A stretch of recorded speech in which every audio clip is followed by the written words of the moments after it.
Всем привет! Меня зовут Настя, и вы на канале X-Stitch Vibes. Сегодня я хочу показать вам свои готовые и оформленные работы, которые у меня накопились за последние 2 недели. Двигаться в этом ролике я буду от меньшего к большему, от менее грандиозного к более грандиозному. Хотя мне нравится все, что я сделала, даже маленькое, даже небольшое, но все равно есть некоторая градация по какой-то степени масштабности для меня, поэтому буду двигаться от каких-то самых меньших изменений до больших. И давайте начнем. Начать я хочу вот с такого сэмплера от Sweetheart Tree Samplers. Вышивала этот сэмплер я в прошлом году, и он лежал у меня вот в неоформленном виде, но на прошлой неделе я ездила в багетную мастерскую, брала с собой рулон работ и в том числе брала вот эту работу. Эту работу я планировала оформить менее всего, то есть брала ее чисто так посмотреть, вдруг что-нибудь мне к ней приглянется, но вообще хотела я оформить другие работы. Было у меня с собой всего 4 работы, но по иронии судьбы я оформила именно вот эту работу, которую меньше всего оформить ожидала. Так получилось, что мне очень понравился вот этот багет. Это пластиковый багет, но он такой, знаете, очень хорошо сделан под дерево, и видите, он как будто поеден жучками-короедами. Вот на свет, если свет где-то будет бликовать, мне не очень видно, видно вам или нет, но надеюсь, что видно. Вроде бы да, вот на свет, если смотреть, видно, что он как будто поеден жучками, так, слегка.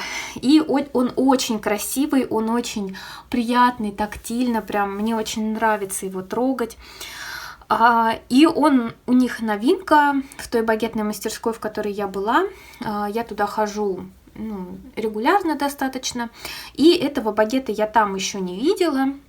Поэтому мне прям, не знаю, просто захотелось взять его в руки. Как-то случайно я его поднесла к этой работе. К другим работам он не подходил, потому что он достаточно узкий, тонкий. А те работы, которые я носила, они более масштабные и требуют более широкого багета, если оформлять без паспорту. А я не очень люблю паспорту. И вот я его случайно приложила к этой работе, и мне так понравилось, мое сердечко просто ёкнуло от этого, и я решила, что вот это оформление я непременно закажу. И, собственно, заказала и оформила. Натягивала я сама эту работу. Мне очень нравится, как у меня все получилось. И у меня такое открытие случилось, используемая здесь основа, это Belfast, цвет горлицы, номер 7033. Это очень красивый такой цвет, он и не серый, в то же время он, не знаю, даже не буду пробовать его, пытаться его описать, он одновременно простой и одновременно сложный, то есть выглядит он потрясающе просто. И когда я вышивала эту работу, я думала, что мне будет сложно оформить, что к этой основе больше всего подойдет какое-то серое оформление, а я не очень хочу серое оформление видеть на своих стенах, потому что мне комфортнее мне с коричневым оформлением сосуществовать в одном пространстве.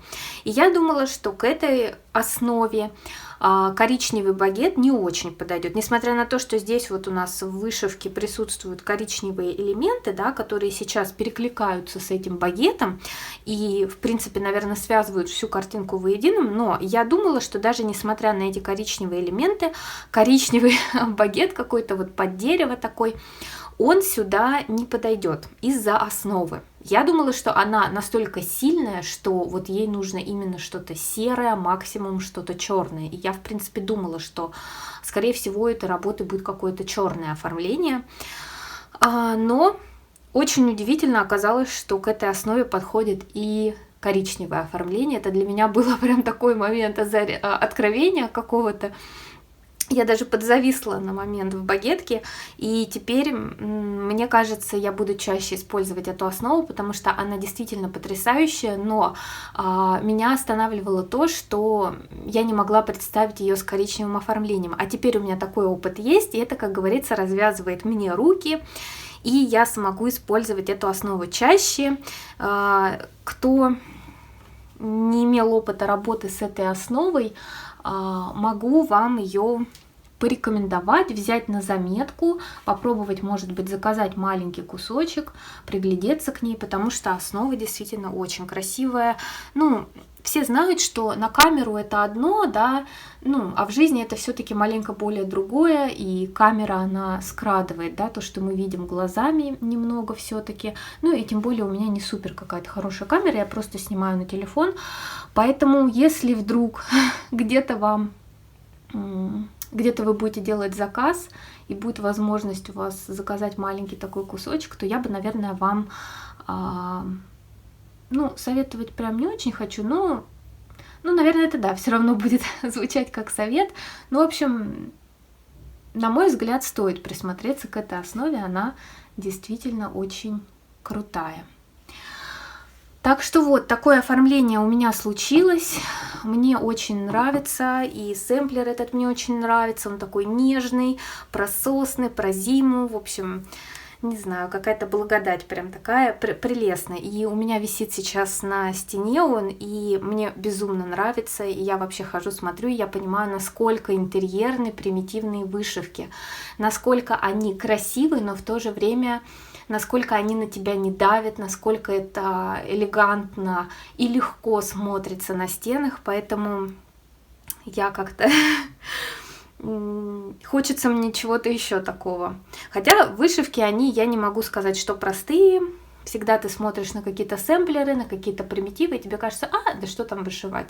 Но на самом деле повозиться приходится. И в этой работе полностью мой подбор, то есть я ничего не покупала по ключу вообще, и просто вот вышила тем, что у меня было дома, что я сама подобрала. То есть и бисер весь здесь я сама придумала. По-моему, в этом сэмплере вообще бисер не используется. И вот нитки у меня здесь меланжевые от DMC. В общем, и от Анкор, вот это светленькое, это от Анкора. В общем, все здесь я использовала, вернее, придумала сама, и мне безумно нравится. Еще есть также в этой серии сердечко, такое небольшое, возможно, я его тоже когда-то вышью. Ну и багет, очень красивый, я люблю такое. Ну и давайте уже достаточно, наверное, с этой работы, которая как бы по шкале грандиозности моих работ этого видео как бы в самом низу, да, но потому что я здесь только оформила, да, то есть не по значимости вышивки она у меня самая первая, как бы менее грандиозная, а просто потому что я только оформила ее, я ее сейчас не вышивала. Вот, и времени я уже ей уделила достаточно, поэтому давайте перейдем к следующей моей законченной и оформленной работе за последнее время. И следующая работа, которую я закончила не так давно, это вот такой олень от компании Fruzilok. У меня уже вышита гирлянда в таком же стиле. И вот я закончила оленя, собрала его сзади, закрыла фетром, который лежал в комплекте. Он собранный, он качается. Ну, у меня тут такой стол, что он немножко дребезжит. В общем, классный олень. Понравился мне больше, чем гирлянда, если честно, потому что гирлянда как-то, наверное... Ну, в общем, вот этот олень, он выглядит для меня как-то более атмосферно, более интересно, и мне он действительно нравится больше, чем гирлянда. И, кстати говоря, вышивая вот эту заготовку, я заметила, что нитки белые морались. Не очень сильно, но они морались, и приходилось немножко где-то следить, где-то пораньше отрезать ниточку, не доводить ее до конца, потому что она уже была такого цвета. Но в целом это были не критичные какие-то загрязнения, поэтому все терпимо. В общем, олень классный, стоит, украшает у меня сейчас полочку, потому что у нас уже вовсю началась зима, уже и снега у нас очень много, и морозы у нас, так что олень уже очень даже кстати. На прошлой неделе мне нужно было уехать на несколько дней из города, и, конечно же, стал вопрос, что взять с собой. И решила я взять что-то небольшое, маленькое, и мой выбор пал вот на такого кардинала от Dimensions. Это баннер, и я его вышила и уже, собственно, оформила. Вот что у меня получилось. Вот такой вот замечательный баннер. Ну и давайте я начну вам про него рассказывать, потому что я, конечно же, здесь внесла свои изменения. Как же я могла этого не сделать? И первое, что вы видите, что я здесь поменяла, это основа. Я взяла сюда основу в цвете 53, это Casual. Я изначально думала, что я не буду вышивать на основе, которая лежит в наборе. Я люблю менять основы, это отдельное удовольствие для меня, поэтому я не могу себе в этом отказать. По ниткам я ничего не меняла, все здесь как в наборе идет, я так и делала. Единственное, что вот здесь вот должны крутиться фрузелки. Так, давайте буду показывать. Вот здесь вот красные ягодки, это все должно быть фрузелками. Я же использовала бисер. Как я могла не пришить бисер? Я очень люблю. Чтобы куда-то применить бисер в вышивке, мне это нравится. И использовала я здесь Тоха Петит, то есть такой маленький бисер, такого насыщенно красного цвета. Вроде бы видно вам. Мне очень понравилось, как это смотрится. Это смотрится очень деликатно, очень нежно. И вообще вышивка сама, знаете, просто потрясающая. Она небольшая, но она настолько круто проработанная. Мне кажется,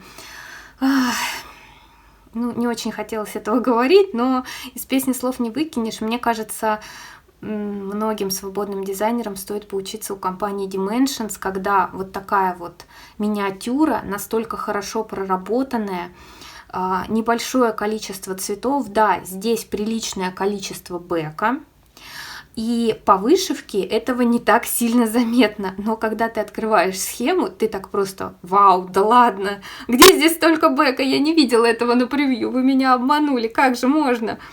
Да, бэка здесь немало, но он действительно очень легкий. Он делается легко. Вот он весь счетный, он малое количество цветов. То есть у нас здесь всего 3 цвета бэкстича. Нет, 4. Так, давайте считать, что у меня какие-то проблемы. Красный, черный, коричневый и зеленый. 4 цвета бэкстича. Но это действительно немного. Он действительно делается очень легко, особенно если делаете его по ходу работы, как я, то вообще без особых каких-то напряжений. Но проработка классная, просто классная. Вот, миниатюрка. Вот посмотрите, какая миниатюрка, но настолько крутой результат. Мне безумно понравилось. И вышивался он легко и достаточно быстро. И также я не стала вышивать вот здесь вот, окантовка должна такая вышиваться. Я не стала вышивать, потому что я заранее знала, как я хочу оформить эту работу, и мне она бы помешала, вот эта окантовка. Я заранее знала, что я не буду сшивать. То есть в этом наборе предполагается, что вы будете вот этот баннер прям вот шить, да, выкраивать вот так вот, сшивать задником и оформлять. Но у меня нет швейной машинки, а шить на руках я, честно говоря, не горю желанием. Я и шитье это вот где-то по разные стороны. Еще бы на машинке я бы сшила, но на руках, честно говоря, это вообще мне не доставит никакого удовольствия. Поэтому я знала, что буду делать пинкип. То есть вот это у меня пинкип. У меня натянута вот эта вышивка на картонку, и сзади у меня тоже картонка, натянута такая же основа. Нет, мне не жалко, предвосхищая вопросы, мне не жалко, потому что мне вот так вот красиво, и ради этого я готова кусочек вот основы потратить просто на задник. Мне так вот действительно красиво. И окантовка у меня здесь вот такой вот шнурочек зеленый с золотым. Покупала его, кстати, осенью, купила его очень много, у нас где-то, кто живет в Кемерово или бывает в Кемерово, покупала я его в магазине Логос, в торговом центре Я. Очень он мне понравился, не знаю, сейчас есть он в наличии или нет. Я его купила, наверное, 4 метра себе, потому что он действительно крутой. Обычно как-то шнурки все-таки продают, если новогодние, то золотые, красные, что-то такое. А тут вот зеленый с золотом, и я такая думаю: ух ты, как необычно, мне надо. И вот он мне сюда очень даже пригодился. Вот эти вот крепежи, да, вот эти, и вот здесь на что крепятся вот эти бубенчики, они шли в наборе. То есть в наборе у нас помимо ниток, помимо схемы, тканей и ключа, то есть помимо стандартной комплектации у нас шел вот этот подвес, и шли вот эти вот бубенчики. И вот эти веревочки я просто скрутила с ниток, которые были в наборе, то есть они используются вот здесь в вышивке, а я просто из них, ну, это кординг, по-моему, называется или нет? В общем, такой вот витой шнурочек я сделала из них и все вот так вот понавесила. И мне очень нравится, что получилось. Классный кардинал, потрясающая проработка. Вообще, вот эти баннеры, я бы с радостью вышила еще какой-нибудь вот такой баннер и оформила, но мне пока ничего больше не нравится. Я смотрела и из того, что вообще сейчас продается у Димы в плане баннеров, не такой уж большой выбор. Я знаю, что есть сова такая вот на коричневом фоне, но она мне не особо нравится. Есть баннеры, которые уже сняты с производства, но тоже пока прям вот такого, чтобы очень-очень мне понравилось. Один только я увидела, но больше ничего. И вот Дим, конечно, не будут смотреть мой ролик и не узнают мои пожелания, но так бы хотелось, чтобы они начали выпускать вот такие вот какие-то крутые баннеры и какие-то классные петиты. Очень я этого хочу. Что-то вот такое вот атмосферное, что-то вот в духе старого Дима. Очень этого не хватает, конечно. Но посмотрите, какой он классный. Он просто вообще потрясающий. И, в общем, с этим моим оформленным кардиналом мы шлем лучи вдохновения тем, у кого этот кардинал вышит, но не оформлен, и тем, кто только собирается его вышивать. Вас ждет приятный процесс, и надеюсь, что сборка тоже будет для вас приятной. Ну и результат просто нет слов. И знаете, кстати, такой момент, когда я вышивала этот сюжет, я знала, что у меня 28-я канва, но по моим ощущениям он получался гораздо меньше, чем я ожидала, и ощущение, что он у меня вышит на 32-м каунте, то есть настолько вышивка деликатная, настолько она какая-то вся нежная, миниатюрная, но столько в ней всего, что у тебя складывается ощущение, что ты просто вышивала на меньшем каунте. Но это обманчиво. Ну, то есть это, опять же, вопрос мастерства проработки. Мне кажется, что проработка здесь просто шикарная. В общем, ладно. Перестаю петь дифирамбы дизайнерам Дима и этому кардиналу. В общем, классный сюжет, мне очень нравится. Висит у меня уже сейчас дома, потому что, опять же, зима у нас наступила, и вот он меня веселит, как здесь написано. Ну и давайте перейдем к следующему моему финишу. Ну и вот мы подошли к последнему моему финишу за предыдущее время.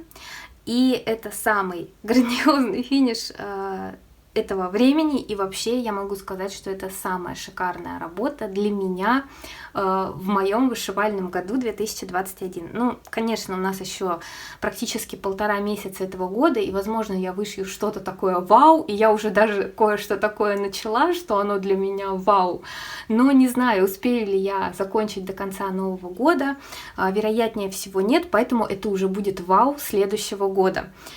А пока мы будем говорить с вами про вот этот сюжет «Садовые цветы» от Dimensions. И не буду вас томить, вот он, мой прекрасный финиш. Я безумно довольна. Давайте я сейчас положу белый листочек, чтобы, может быть, основа стала получше немного. Я не знаю, что сказать, потому что это просто нет слов. Как я уже рассказывала в предыдущих видео, вышивать этот сюжет я начала в мае этого года. Вышивала я его в мае, в июне, и потом я его забросила. Вышито у меня было вот столько, то есть вышиты были сами цветы, практически полностью вот этот белый цветочек у меня был готов, то есть вот тут вот чуть-чуть у меня не хватало. Вот эта вся верхняя часть была, вот здесь тоже штампик был. Все это было готово, я отложила, и вернулась я только в конце октября к этому сюжету. И, честно говоря, за вот это время, что он у меня лежал, и когда я к нему вернулась, да, мне хотелось его вышивать, но я почему-то перестала видеть его для себя. Я как-то смотрела и думала, ну, цветы, ну, красиво, ну, да, ну, как-то вот чего-то там у меня внутри не будоражилась, чтобы я очень хотела оставить этот сюжет для себя, и я подумала, что заканчивать и убирать его в рулон как-то жалко, потому что он действительно красивый. Я решила, что закончу, оформлю его и подарю маме. Тем более, что в последнее воскресенье ноября, День матери, и как раз этот подарок будет кстати. Но когда я начала вышивать вот этот элемент, вот этот штамп, когда я вышила вот полностью штамп, вот этот цветочек, вот здесь закончила цветочек, у меня была вышита вот здесь вот часть бутылки, вернее банки вот этой, и немного я начала вышивать фон, то есть вот где-то вот так вот у меня был закончен здесь фоновый полукрест, я вдруг увидела в этой работе то, что изменило все. То есть, не знаю почему, но именно вот этот вот кусочек, он сделал какую-то магию свою.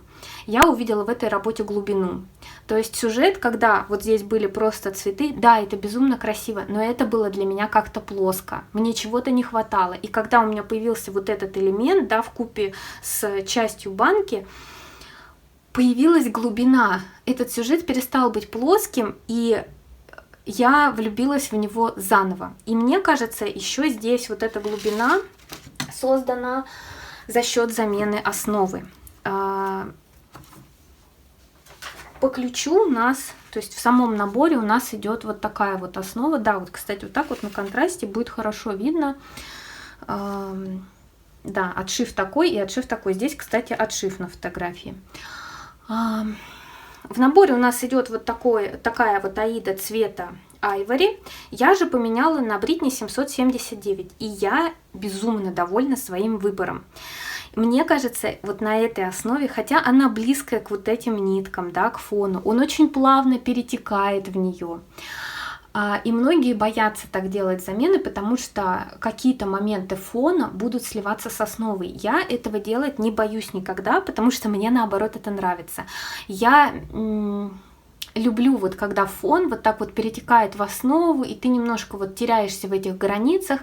На мой взгляд, получается выигрышнее, когда так. Но это сугубо индивидуально. Я сейчас никому ничего не навязываю.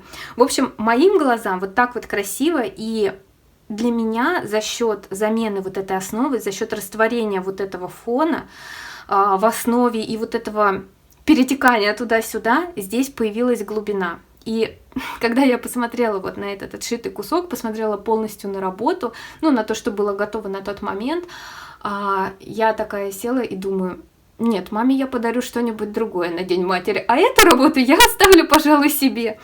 И вот с того момента у меня возникла к ней какая-то новая любовь, более глубокая, какая-то более сильная привязанность, чем тогда, когда я начала вышивать, чем тогда, когда вышила вот эти потрясающе красивые цветы, которые тоже невероятно проработаны.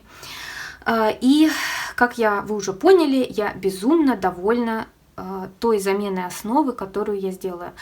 И я сейчас ни в коем случае не хочу обидеть тех, кто вышивает этот сюжет на основе из набора или меняет ее просто на идентичного цвета равномерку. Ни в коем случае я не хочу сказать, что вот так, как у меня, это красиво и хорошо, а так, как вот по набору, по рекомендации производителя, это плохо и не очень, да? Нет. Мы все разные, и понятие красиво, оно настолько субъективное, что оно у всех разное, да. И я здесь лишь рассказываю о том, как красиво мне, как красиво моим глазам. Этот сюжет хорош и на светлой основе, но лично для меня он красивее и больше приобретает чего-то такого, на что я откликаюсь, вот на этой основе. Вот, поэтому никого не хочу видеть, этот сюжет прекрасен в любом случае. В общем, довольна я безумно тем, что у меня получилось. И, кстати, важный момент. Я вышивала все в 2 нити. Вот здесь полукрест, вот это штампик, элементы какие-то на штампике. Рекомендуется вышивать в 4 сложения, по-моему, есть в 3 сложения, ну и что-то в 2 сложения. Я вышивала все в 2 сложения. И мне нравится то, что у меня получилось. Сейчас, конечно, освещение сегодня такое прям не очень. Я с лампой, поэтому маленько засвечивает основу. Она в жизни более такого цвета, немножко капучино такого, в котором так хорошо молока подлили, но все равно оттенок есть, да, у этого кофе, поэтому такой какой-то цвет. Цвет очень красивый, опять же, вот эта основа для меня одна из самых крутых. Я вообще люблю Бритни, мне очень приятно на ней вышивать, мне кажется, у меня на ней получаются легко хорошие крестики, но такие, которые меня устраивают, конечно, там идеалы это... Я не знаю, что это, да. Ну, то есть у кого-то они, может быть, лучше, да, кто-то посмотрит и скажет, ну, обычные крестики, да, но я же сравниваю себя с собой, и вот на этой основе мои крестики для меня идеальнее, чем, например, на Белфасте, да, в 2 сложения, вот. В общем, основа мне нравится, мне кажется, я для себя лично угадала с заменой, мне нравится то, что получилось. Работа, я уже говорила, набор этот легкий, вышивается легко, вышивается приятно, все в нем прекрасно. Единственное, вот не знаю, видно ли сейчас будет на камеру, но вживую я вижу, я постирала эту работу, она у меня еще, ну, видите вы, не натянута, я просто подложила картонку, чтобы мне было получше вам показывать. Постирала эту работу, и у меня немножко вот здесь вот повело, да, то есть банка, она как-то вот туда вогнулась, да, то есть тут и вот так. Я пыталась немножко это вытягивать, когда ее отглаживала, но решила сильно не тянуть, сильно не давить. Думаю, я этот момент как-то разрешу, когда буду натягивать эту работу. С этой работой мы уже ходили в багетную мастерскую. Тогда же, когда я ходила оформлять вот этот, вернее, не оформлять, а когда вот я ходила с вот этим вот сэмплером, который показала вам в начале, тогда же я носила еще вот эту работу, она у меня была тогда не закончена, я такое практикую, я могу пойти с работы, которая у меня готова на 50 или более процентов в багетную мастерскую, мне хватает того, что я вижу, чтобы, ну, придумать что-то, но чаще всего я так делаю, когда у меня уже в голове есть какая-то идея. То есть, когда я уже вижу, какое оформление я хочу. И вот так же было с этой работой. Я пошла в багетную мастерскую. Да, я уже говорила, что хотела круглое оформление к этой работе, но потом немножко у меня кое-что поменялось. Я немножко передумала и пошла вот в багетку в надежде найти там то, что я хочу, но там я не нашла того, что я хочу. Нашла один вариант, но вот в сердечко как-то у меня не ёкнуло при взгляде на это все, поэтому я решила не торопиться и еще дать себе время поискать какое-то оформление. И также появилась у меня новая идея по поводу оформления этих цветов. Не буду сейчас вдаваться в подробности, рассказывать, потому что это все будет какое-то пустословие.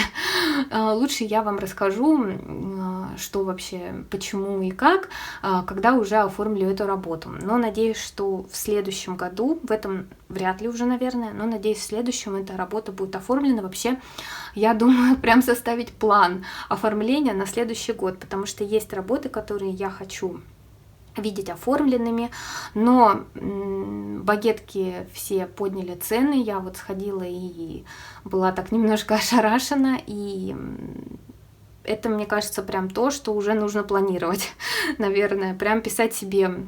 Так что, вероятнее всего, у меня будет на следующий год план.